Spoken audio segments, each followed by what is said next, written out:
The discovery. It was August 20th, 1966. On a quiet afternoon in Niterói, Brazil, a young boy ventured onto Vintém Hill to fly his kite. What he found instead was something that would baffle investigators for decades. There, lying eerily side by side in the tall grass, were the corpses of two men. At first glance, the scene appeared too composed, too deliberate. Both men were dressed in formal suits and waterproof raincoats. Their hands lay calmly by their sides, and over their eyes were crudely made lead masks, the kind designed to block radiation.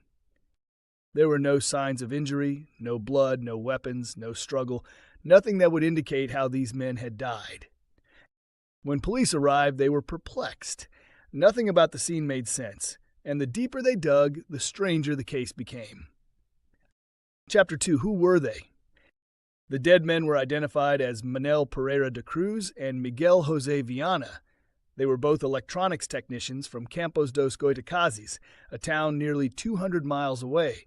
Friends and co-workers, they shared a passion for technical work, but also a growing interest in spiritualist practices and fringe science. Just 3 days earlier, on August 17th, the two men left home after telling their families they were going to buy materials for work. But instead of returning, they boarded a bus to Niterói. Once there, they bought identical waterproof raincoats and stopped at a bar to purchase a bottle of water. The waitress who served them recalled their odd behavior. They seemed tense, constantly checking a wristwatch, speaking in hushed tones.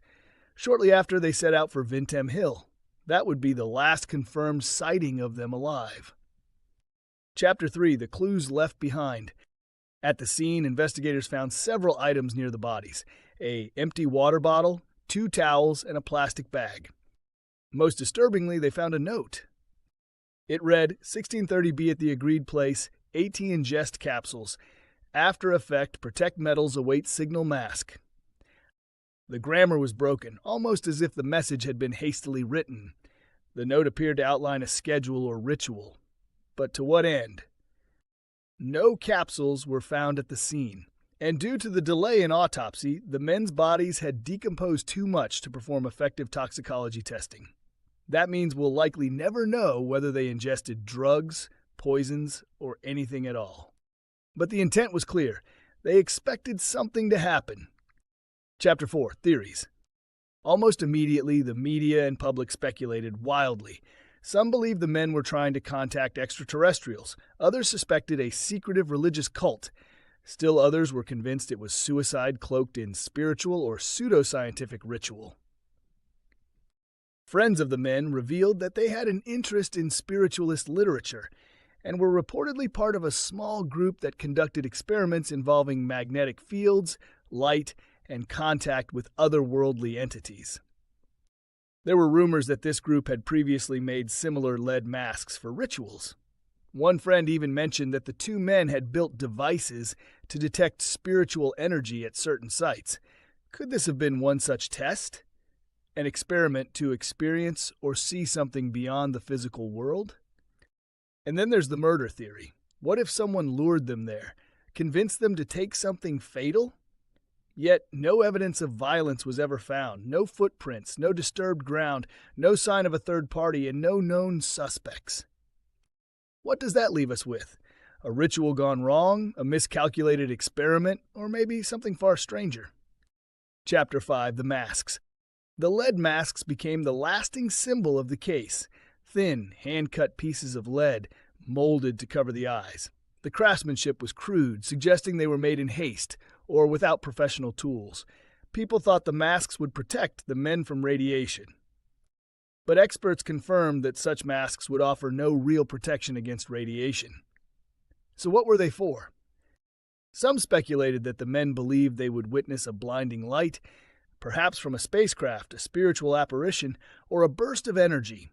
Others suggested the masks were symbolic, meant to shield the soul rather than the body. Others thought it was noting. Neither man had any medical condition that would require such protection, nor did they bring any equipment typically associated with radiation experiments. Chapter 6. The legacy it left behind. Today, the lead masks case remains one of Brazil's most baffling mysteries. It has inspired books, documentaries, online forums, and entire podcasts, yet no explanation has satisfied all the questions. Why did two educated men travel miles from home to conduct a strange, isolated ritual? What did they hope to see or experience on that hill? Who, if anyone, gave them the instructions they seemed to follow? And what exactly killed them? Despite the investigations, no definitive cause of death was ever established. No signs of violence, no trace of drugs, no toxic substances, nothing. In the years since, a lot of efforts have been made to re-examine the case.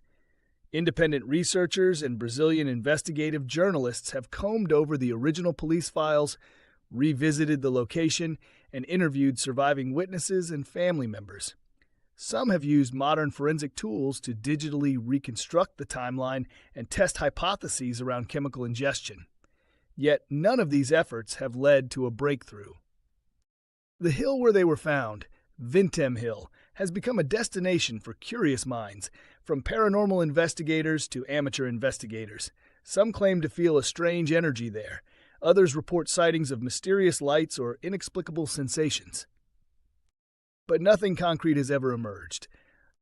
For those who study unsolved mysteries, the lead masks case is a haunting reminder. Not every question has an answer. Sometimes the truth dies with the only people who knew it. And sometimes the strangest part of the story isn't what we find, it's what we never understand. What do you think happened on Vintém Hill? Were the two men victims of a failed experiment, a cult ritual, or something even stranger? Let me know your theory in the comments below. If you enjoy diving into history's most unsettling mysteries, make sure to subscribe and turn on notifications so you never miss another video like this.